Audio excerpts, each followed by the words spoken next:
Okay, day 2 of my talking to camera challenge. Little challenge that I've set out for myself to get more comfortable with talking to the camera and presenting. But as I mentioned on day 1, the most important thing for me is about getting these videos uploaded to YouTube or somewhere for the world to watch them and see them. So my second or day 2 challenge here, or the topic that I'm going to talk about, is my first adventure ride experience. So the topics in general that I'm talking about related to adventure riding. And so this one is talking about my first time on a big adventure ride and the lessons learned. So there's really 2 experiences that come to mind for me as my first big adventure rides. And so the first one I'll talk about is when I was younger. I would have been 18 years old, I think. I was in the last year of school, living down in Melbourne at the time, going to school in Melbourne, but my family still had the farm up near Deniliquin, Mathara, in New South Wales, and finished school holidays. Probably would have been either April or September school holidays, somewhere around there. I had my motorcycle in Melbourne in the last year or 2 at school, but I had to get the bike back up to the farm for the holidays. It might have even been the end of the year, I don't know. And so my dad had a friend or a guy that used to come up to our farm and buy truckloads of hay at a time. So he'd come up to our farm with his big semi-trailer, pick up a load of hay, take it back to Melbourne to sell it. And so we coordinated at the end of the school year or the end of the school term, I would ride my bike out to this truck driver's house. He lived about 60 kilometres out of Melbourne, up near Eltham. And then we were going to load my bike onto the back of the semi-truck. I'll get a lift with him back up to the farm and start the school holidays up at the farm. So for me, that was a pretty good adventure. We, even though, it's not an adventure in the real sense of the word, what I would call an adventure ride nowadays, back then for me it was a big adventure. As I said, I would have been 17, maybe 18 years old, and living right in the centre of Melbourne. I had to get up really early in the morning. I know it was dark when I left home. I think I had to get up at like 5 o'clock or something in the morning and ride that 60 odd kilometres from, we lived in South Yarra, so only 5-10 kilometres from the CBD of Melbourne. I had to ride out on the Eastern Freeway, and I remember heading out through Doncaster, and I had a big ski parka on to keep myself warm. I had a big hiking backpack on my back with all the clothes that I'd have for the school holidays, and I was on my little Honda XR 250 buzzing along the Doncaster Freeway super early in the morning, under the street lights and under the lights on the freeway, and I thought that was a pretty cool adventure. Got a little bit further out past Doncaster and started getting into the countryside up around, north of Eltham actually. I think it was Panton Hill was the place where he lived. So nowadays it's pretty well built up out there, but back then it was just rolling farmland with lots of small acreage farms out there.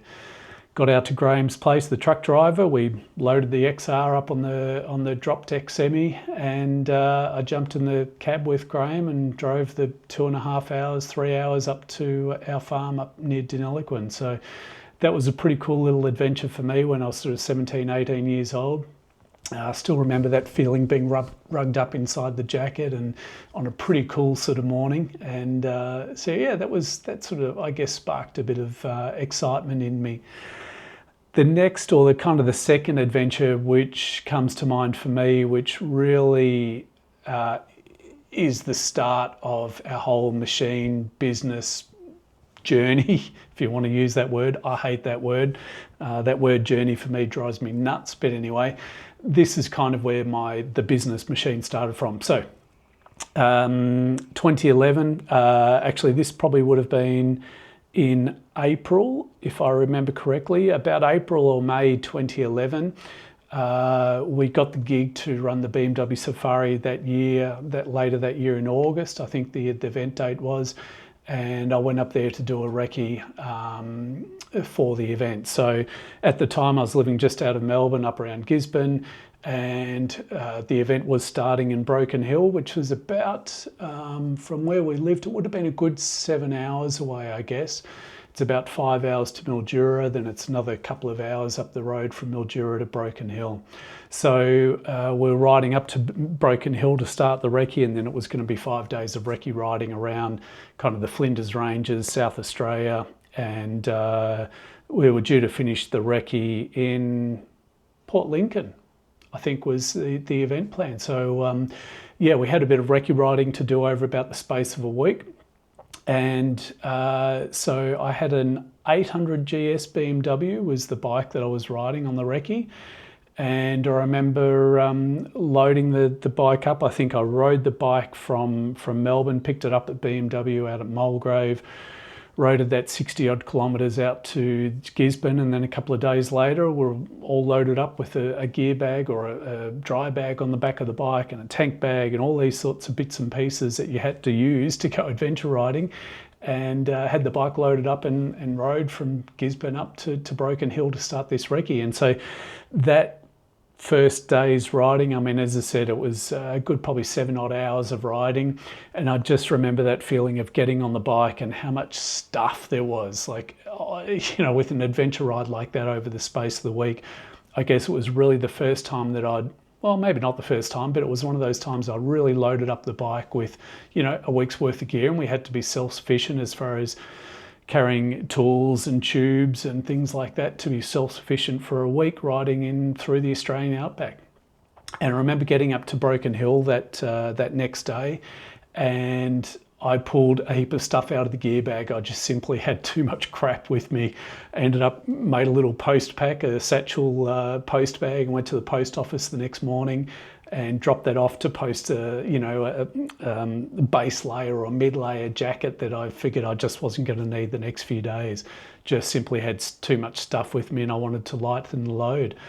And certainly, you know, going that far north from Melbourne up to Broken Hill, the weather really changes. You know, we covered, I guess, sort of 600 plus kilometres probably that first day. And so the weather system really changes when you go that far north, and we were pretty much in the outback by that stage. So, you know, that was one lesson for me, was how much extra crap I had loaded up on the bike to do that week-long adventure. And you know, just that lesson of the weight that I had to carry on the bike made me feel uncomfortable on the bike. My riding experience up to that point had been a lot more about motocross racing or enduro riding, and certainly not carrying quite as much gear as that on the bike with me. So that was a real lesson for me, and, you know, keeping the weight low. And I think I'm still learning that lesson of not overpacking. It's a real temptation for me to take a lot of extra stuff in case, and I really have to be disciplined before a ride or before packing for an overseas event to not load up too much. So that was definitely a real lesson for me from that first, what I'd call a proper adventure ride experience. And I guess from that very first adventure ride experience, riding out of Melbourne when I was 17, 18 years old, the lesson on that one is just the excitement, I guess, of loading up and going somewhere. I knew where I was ending up, as in that I was going to get to the farm. But, you know, I think back now, how was I going to navigate, or how did I navigate my way from basically the centre of Melbourne out on the Eastern Freeway, which I might have driven a couple of times with my mum or dad or something, but then to find this guy's Graham farm out in the middle of rolling farmland. I can't actually tell you how I did that navigation. So that's funny to think back of now, you know, I'm so reliant on GPS. So that's day 2 of the challenge. Let's see what tomorrow brings.